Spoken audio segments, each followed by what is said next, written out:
네, 안녕하세요. 증권맨입니다. 오늘 코스피는 0.51% 상승 마감, 코스닥은 0.16% 하락 마감했습니다. 오랜만에 코스피가 코스닥보다 강한 모습을 보였고요.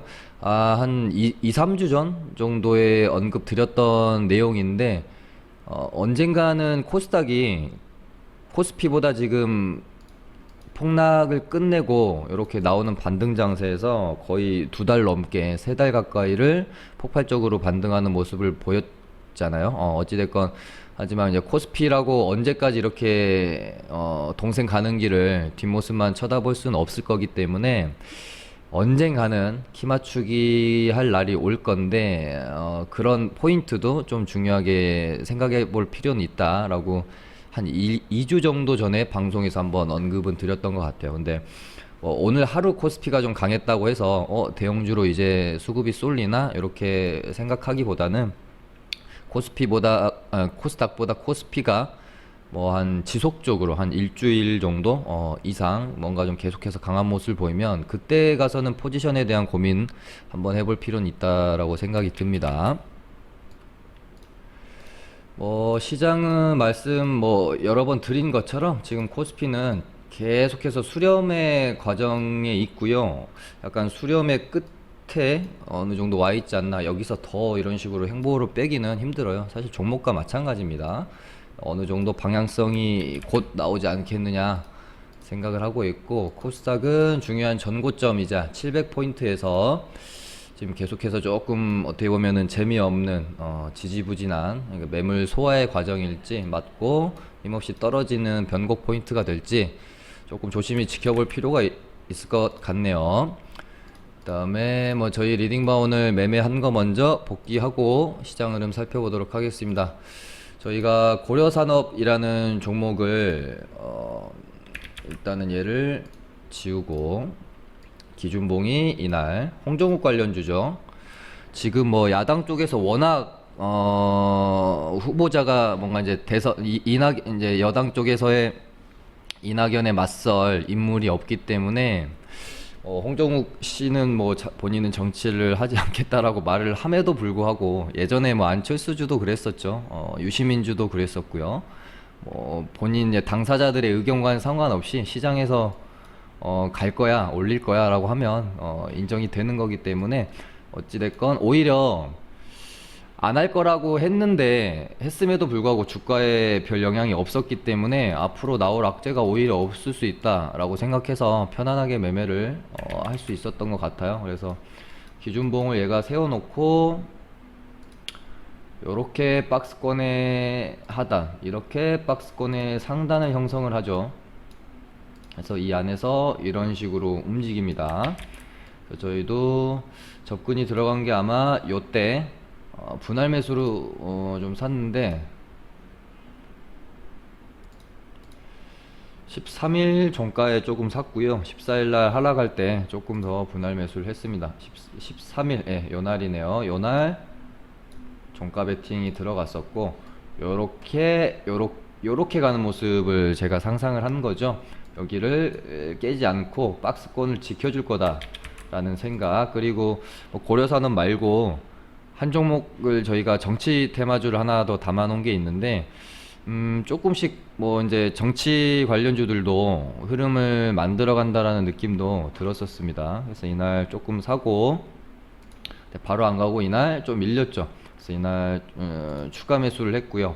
반등이 좀 잘 나와줬고 괜찮은 수익권으로 일단 저번 주 금요일 날 홀딩을 한 상태에서 넘어왔고, 여기 이제 박스권 상단 구간 3,750원 정도까지는 한번 홀딩을 해보겠다라는 생각. 그렇게 되면은 꽤 괜찮은 수익을 얻을 수 있기 때문에 그런 전략으로 일단 임했다가, 오늘 오전에 사실은 좀 가지고 있던 수익폭을 많이 반납을 하고 익절을 하고 나왔어요. 사실 아쉬운 좀 매도 판단이었는데, 어떤 종목에는 전혀 그러니까 종목이 문제가 있어서 제가 매도 결정을 내린 게 아니라, 오전에로 치면 이렇게 이제 음봉이 떨어지는 모습이었겠죠.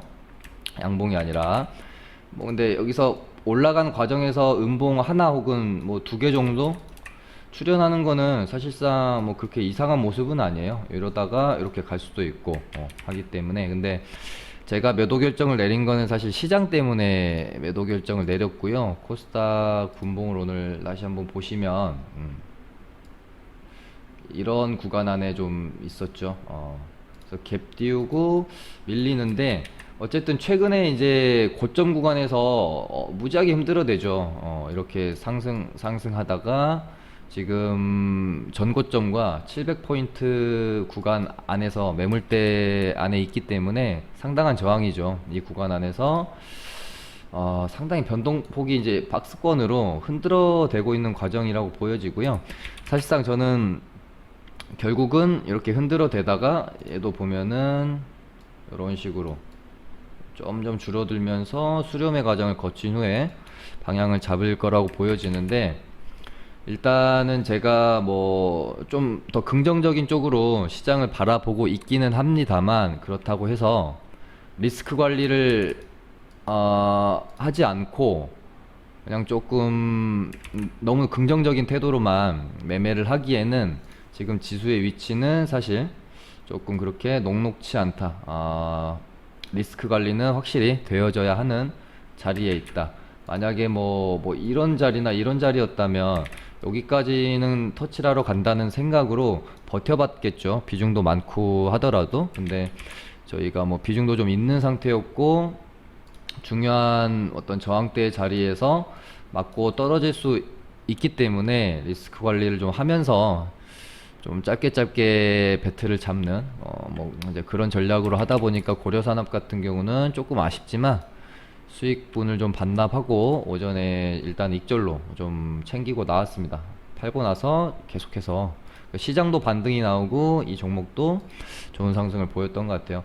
결국에는 박스권 상단을 한번 터치하러 가지 않겠느냐, 그렇게 좀 보여지는 종목이긴 합니다. 그 다음에 SK케미칼을 오늘 낙폭과대 후 그러니까 최근에 좀 제가 즐겨 하고 있는 매매이기도 한데요. 시장에서 거래 대금이 좀 과하게 쏠린 종목들, 예를 들면 막 5천억 이상, 거기다가 종목 자체도 좀 가볍지 않고 무거운 느낌인 종목들이 시장 주도주 역할을 하면서 당일 상당한 거래 대금을 뿜고 장대 양봉을 만들어내고 그 다음날 뭐 이런 모습을 보이고 고점을 찍고 떨어질 때, 금요일 방송에서도 한번 언급 드렸던 것처럼 예를 들면 뭐 시젠도 그렇죠. 상한가 뽑고 이 상한가 기준봉을 만들어 놓고 이 안에서 이런 식으로 변동성을 보이는 게 아니라 고점을 찍고 좀 반등이 좀 시원치 않은 형태로 이런 식으로 줄줄 흘러내리다가 좀 그러니까 남들이 손절할 자리 버티다 그러니까 상한가 1일차 이렇게 형성을 하고, 그러니까 상한가를 형성을 하고 1일차에 매매를 또 이제 단타를 많이 하러 들어가시잖아요. 그러면은 이런 고점 구간에 물리신 분들, 몸통 구간에 물리신 분들 많을 텐데, 물론 요 정도 하단에 매수하신 분들은 버티겠지만 고점이나 몸통 구간에서 매수하신 분들은 사실상 반등 없이 쭉쭉 이런 식으로 떨어져 버리면 좀 버티기가 힘들 수 있죠. 그래서 남들은 뭐 이런 구간에서 분할 매수 들어갔다가 못 버티고 손절할 자리 같은 경우들, 사실은 오늘의 요런 자리들이 이런 구간에서 매수하신 분들이 더 이상 버티지 못하고 손절할 자리가 아닌가. 상한가 1일차에 만들어 놨던 이 저점 구간을 오늘 이제 오전에 깼잖아요. 저희 같은 경우는 이런 구간에서 사실은 최근에 좀 제가 그러니까 남들 손절할 자리에서 우리는 매수를 하는 요런 매매법을 조금 사용을 하고 있는데, 뭐 좀 잘 먹혔던 게 아닌가 싶네요. SK케미칼 같은 경우도 얘도 고점 찍고 이렇다 할 반등 없이 오늘의 저점까지 하면 한 20% 가량이 눌림이 나왔잖아요. 그러니까 예전 같으면 이렇게 거래가 많이 터진 종목이라면 이런 식으로 좀 뭐 이런 식으로 떨어지더라도 이렇게 떨어졌을 텐데, 최근의 트렌드가 보면 제가 금요일날 방송에서도 말씀드린 것처럼 뭐 시젠도 그랬고 뭐 한진칼도 그랬고 DPC도 뭐 그랬고요. 반등 없어버리죠. 예전 같으면 한 요 정도까지는 반등이 나왔다 죽더라도 죽을 텐데. 아무튼 이런 관점으로 좀 접근을 해봤고요. 이래서 장세와 트렌드를 판단하는 게 상당히 좀 중요하다라는 겁니다. 그래서 저희 같은 경우는 오전에도 사실은 저가를 어디서 만들지 모르기 때문에 섣불리 접근을 제가 하진 않았고요. 일단 오전에 93,000 뭐 얼마죠? 93,000원이라는 저가를 일단 만들어 놓고 반등 후에 횡보 구간을 거치죠. 그래서 저가 한번 만들고 다시 한번 쌍바닥 개념으로 좀 찍을 때 요 구간에서 저희가 매수를 들어갔고요. 좀 더 밀리면 뭐 추가 매수를 하겠다는 생각으로 이 정도 가격대다 받쳐놨는데 추매는 되지 않았습니다. 그리고 좀 기다렸더니 반등이 좀 시원하게 나와서 여기서 익절을 하고 마무리를 했던 매매고요. 얘 같은 경우는 오후장에 SK 바이오랜드가 이제 SK 바이오팜 상장 기대감으로 급등이 나오고 이제 상한가까지 들어가면서 같이 좀 수급이 들어오지 않았나 그렇게 생각이 들고, SK 바이오랜드는 또 예전에 제가 바이오팜 상장 이슈가 한번 다시 이제 부각되면서 흐름을 만들어낼 가능성이 있지 않겠느냐 이렇게 좀 말씀드렸던 적이 있죠. 일단 얘 같은 경우는 제가 아주 오랜만에 뭐 상따를 좀 했는데 내일 어떻게 될지 지켜봐야 될 것 같고요. 혹시 얘도 SK 바이오랜드도 뭐 아주 그렇게 가벼운 종목은 아니기 때문에 오늘 거래도 한 5천억 정도 터졌고요. 뭐 어쨌든 둘 중에 하나의 모습이겠죠. 이때 당시에도 투상을 갖다가 개파락을 마이너스 6.4% 해놓고 여기서 이제 변동성을 좀 준 다음에 쭉 밀렸죠. 그 다음에 급등이 나왔던 요때는 고점 찍고 반등 거의 없이 쭉 밀려버렸고요. 이때도 장중에 급등이 나왔다가 고점 만들어냈고 요런 식으로 반등 없이 쭉 밀려버렸고요. 그러니까 이게 어떻게 보면은 이 SK 바이오랜드라는 종목이 가지고 있는 특성인데, 내일도 이때처럼 뭔가 쉽게 수익을 주지 않는 모습을 보일 것인지, 아니면 이렇게 세 번씩이나 맞고 떨어졌던 전고점을 넘겨놓고 나온 어떤 오버슈팅이기 때문에 뭔가 좀 다른 모습을 보여줄 것인지, 그런 부분 잘 좀 생각을 하고 시나리오 세우면서 접근을 해봐야 될 것 같고요. 저 같은 경우는 종목의 특성은 그렇게 쉽게 바뀌지 않는다라는 기존은 뭐 뷰를 좀 가지고 있기 때문에 적당히 그냥 뭐 갭 안 뜨면 그냥 뭐 정리해버리고 그러려고 좀 생각을 하고 있습니다. 그리고 오늘 뭐 공인인증서 폐지 관련해 가지고 종목들이 좀 움직였죠. 한국정보인증이 일단은 대장으로 보여지는데 거래가 368억으로 좀 너무 적다. 그 다음에 한국전자인증이 780억대로 이등주인 것 같고요. 뭐 한국전자인증 말고도 뭐 이제 한국정보통신도 뭐 있고 그런데요. 아무튼 근데 이제 거래가 가장 많이 실린 거는 또 라온시큐어입니다. 1700억 정도 거래가 실렸고, 일단은 뭐 1등주랑 거래가 가장 많이 실린 라온시큐어랑 해가지고 이렇게 한 세 종목 정도 놓고 보면 될 것 같고요. 또 최근에 또 말씀드렸던 트렌드가 예전처럼 한 번 이제 대장한 애들이 계속해서 대장을 또 하지 않죠. 오늘 약간의 움직임을 보였던 얘네들도 보면 DPC가 대장했다가 초록뱀이 대장했다가 뭐 지금은 이제 많이 관련주로서 힘을 많이 잃었지만 키스트도 한때는 대장을 했던 적도 있죠. 그래서 DPC가 좀 많이 올라가지고 사람들이 많이 쳐다보고 있으면 그 다음에 초록뱀이 가고, 초록뱀이 좀 쉬면은 그 다음에 DPC가 가고, 뭐 이런 식으로 얘네도 이제 좀 돌려서 했죠.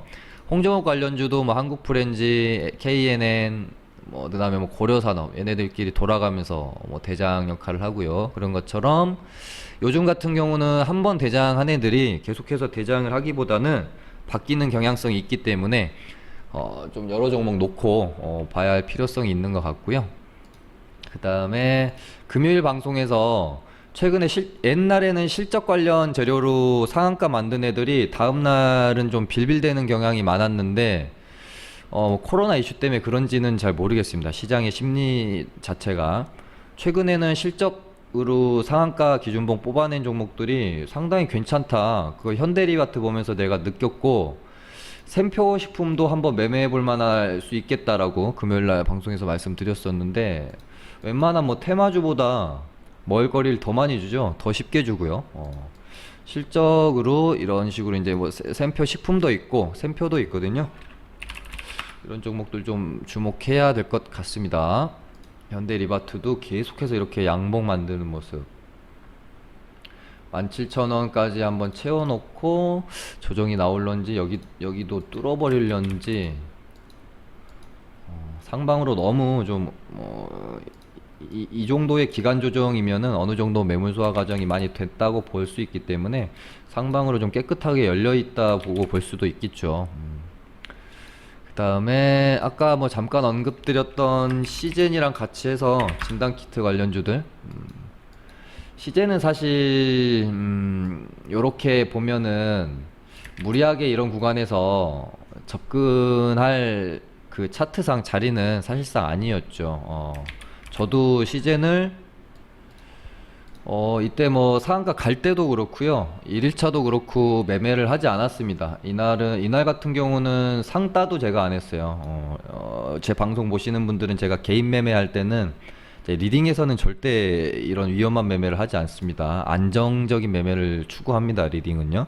근데 개인 매매할 때는 제가 상따를 즐겨하는 편인데, 시젠 같은 경우 이날은 제가 상따 시도조차도 하지 않았습니다. 왜냐면은 좀 뭔가 좀 눈에 뻔히 보인다라고 해야 될까요? 이렇게 차트를 만들 것 같은, 물론 이만큼의 갭을 먹을 수는 있겠지만 장중에 좀 들어갔다 풀렸다 계속 하는 것도 좀 제 기준에는 부합하지 않았었고, 그래서 아무튼 저 같은 경우는 시젠을 뭐 이때도 매매 안 했고 이때도 매매 안 했고, 이날 그러니까 저번주 금요일날 종가 베팅을 할까 말까 고민을 정말 많이 하다가, 한 번 더 밀리면, 그 방송에서도 언급 드렸었거든요.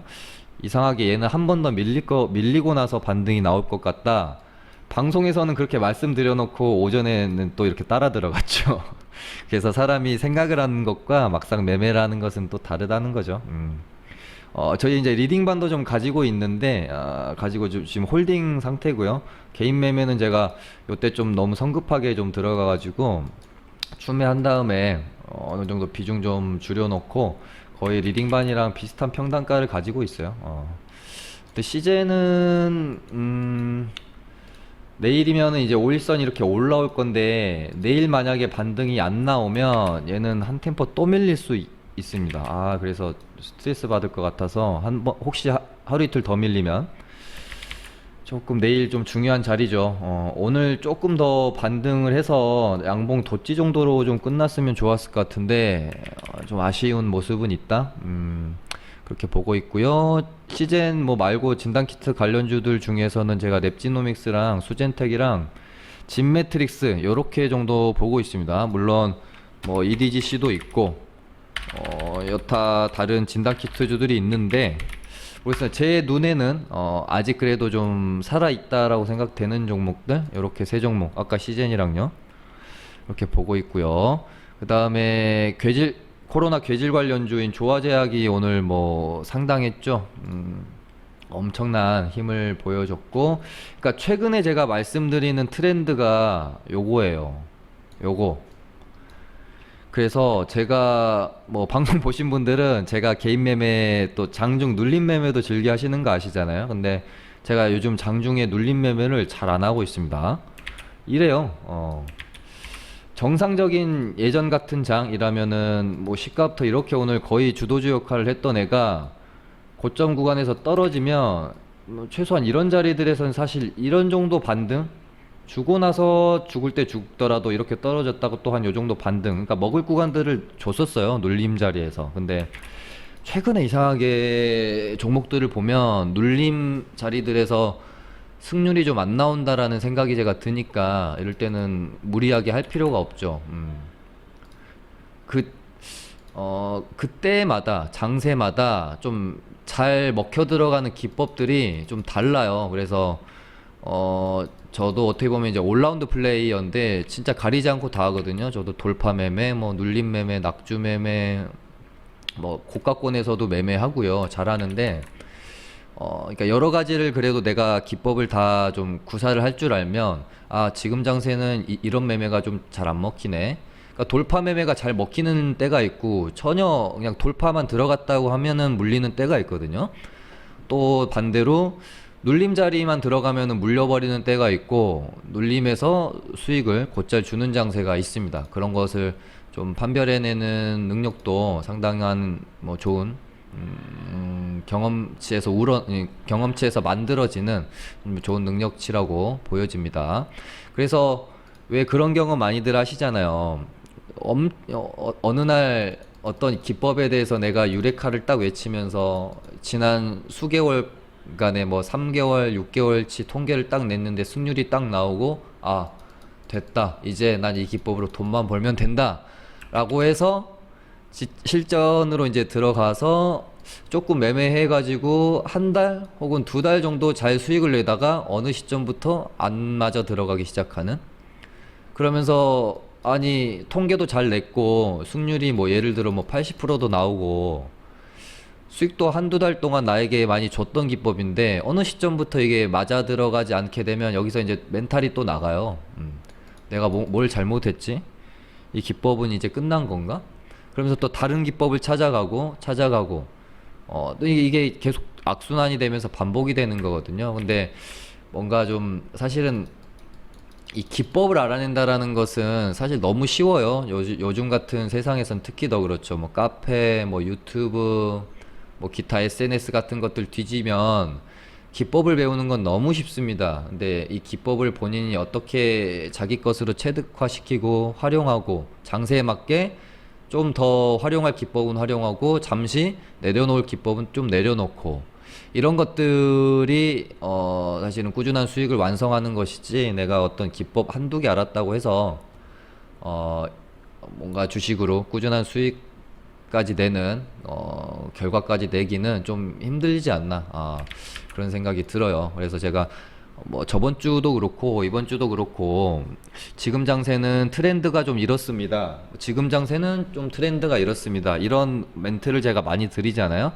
상따도 상당히 잘 먹힐 때가 있고, 진짜 들어갔다고 하면은 무조건 뭐 개파락 맞고 시간에서 풀리고 뭐 이런 경우가 있거든요.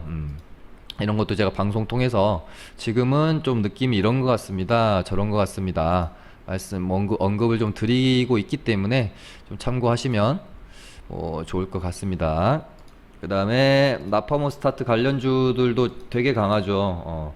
얘네도 계속해서 매매를 해봐야 될, 그래서 지금 코로나 괴질 관련주랑 나파모스타트랑 이렇게 치료제 쪽으로는 상당히 강하기 때문에 하루 이틀 더 매매를 하면서 먹을 구간을 찾아볼 수 있겠다, 그런 생각 갖고 있고요. 일단은 내일 우리가 주목해야 될 뭐 종목들은 공인인증서 폐지 관련 종목들, 그리고 실적주들로 상한가를 갔던 샘표식품이나 현대리바트도 한번 주목해 볼 필요 있으실 것 같고요. 조정을 좀 기다려야 되겠죠. 샘표도 그렇고 현대리바트도 그렇고요. 그다음에 진단키트도 보시면 될 것 같고, 내일 SK바이오랜드, 케미칼은 얘를 좀 따라가는 경향성이 있기 때문에 내일부터는 뭐 케미칼보다는 그냥 SK바이오랜드 하시는 게 괜찮을 것 같고, 괴질 관련해서 조화제약, 나파모스타트, 명문제약 요 정도 놓고 보시면 되지 않을까 싶고요. 뭐 제일약품도 뭐 나쁘지는 않은데요, 조금 대응하기가 어려울 수는 있는 자리입니다. 물론 지금 뭐 명문제약이랑 조화제약 이렇게 두 종목 정도 제일약품 이렇게 두 종목 정도 보면 될 것 같은데, 대응을 하기는 명문제약 쪽이 좀 더 쉬워 보이고요. 제일약품은 투상 나오고 조정 구간이라서 대응을 하기가 조금 어려울 수 있습니다. 초보자분들은요. 아래 공간이 이렇게 이제 또 열려 있고, 명문제약은 이제 공간이 열려 있진 않기 때문에 아마 이 정도 박스권 안에서 움직임이 나오지 않을까, 이렇게 전고점 넘긴 부분, 그쵸? 그렇게 보시고 한번 매매를 해보시면 될 것 같고, 2차전지 전기차 섹터 쪽으로 또 오늘도 괜찮은 모습 보여주고 있고요. 에코프로비엠, 뭐 코스모신소재, 요 두 종목은 뭐 많이들 아시는 종목이고, 그 다음에 제가 조금 주목하고 있는 게 코스모화학을 좀 보고 있습니다. 그 다음에 두산 퓨얼셀은 진짜 근래 보기 드물게 상한가 출현하고 이 박스권 안에서 진짜 수익 내기가 좀 편할 수 있었던 그런 종목이 아닌가 싶네요. 얘도 어찌됐건 요 박스권 안에서 계속 움직이겠죠. 가다가 뚫든지 떨어지든지 둘 중에 하나일 건데 한번 지켜보면 될 것 같고요. 요렇게 딱 넘겨놓고 여기 요렇게 이 저항대 여기 딱 넘기니까 잘 깨지 않고 이 위에서 놀고 있죠. 이 위에서 놀고 있다라는 게 상당히 중요합니다. 그 다음에 원격 쪽은 사실 뭐 유비케어도 워낙 좋은 종목이고 탄력도 좋아서 보고는 있는데 가격대가 좀 부담스러워서 저는 충분한 조정이 나오면 접근을 해봐야지 라고 보고 있습니다. 비트도 좀 마찬가지고요. 좀 너무 부담스러워요. 파동도 상당히 많이 나왔고 이런 식으로 보면 조정을 좀 기다리는 게 좋지 않겠느냐 그렇게 보고 있습니다. 그 다음에 제가 또 주목하고 있는 게 수소차랑 자율주행 이쪽도 좀 주목하고 있고요. 풍국주정은 매매를 좀 하려고 했는데 매수 타이밍을 좀 놓쳐가지고 많이 아까웠습니다. 장중에 한 8% 반등이 나왔는데 매수 타이밍을 놓쳤어요. 좀 아쉽고 얘도 이제 주가를 요 박스권 안에서 계속 움직이다가 2만원 위로 올려놨기 때문에 이 위로 이제 레벨업이 되는지 보시면 될 것 같고요. 그 다음에 뭐 자율주행 관련주들도 자리가 나쁘지 않아 보이고 마스크 관련 톱텍 너무 잘 가죠. 혼자만 잘 가요. 다른 애들은 별로. KM도 톱텍이랑 비슷하게 이런 자리들이랑 사실 비슷하죠. 고가권에서 여기를 이제 자꾸 넘으려고 시도하다가 채워가다가 넘어서주는 KM도 좀 비슷한 흐름이라고 보시면 될 것 같아요. 이렇게 고가 저항 만들어 놓고 맞고 떨어지고 하다가 결국은 뚫어주는 흐름이 나오는지 보시면 될 것 같고, 뭐 웰크로는 이제 제가 봤을 땐 지웠고요. 웰크로는 관종 삭제고요. 한국알코올 이수화학도 조금 별로 흐름이 뭔가 좀 마무리가 되었을 가능성도 좀 높은 흐름이라서 일단은 삭제해 놓고 다시 오르면 그때 보면 되죠. 알테오젠도 조정 좀 기다리시는 게 좋을 것 같다고 말씀드렸고, 아무튼 예, 오늘 또 여름 관련주가 상당했고요. 올여름 엄청나게 폭염이 찾아올 거라고 하네요. 그 다음에 지금 계속 쳐다만 보고 매매는 못했는데 갈 거는, 그러니까 그런 경우 있잖아요. 갈 거 알겠는데 참 손이 안 가는 경우, 그런 종목이 진짜 유니온이었던 것 같아요. 저한테는. 그래서 좀 보고 있으면 속이 좀 쓰리네요. 네. 아무튼 오늘은 뭐 요 정도로 해서 마무리하도록 하겠습니다. 감사합니다.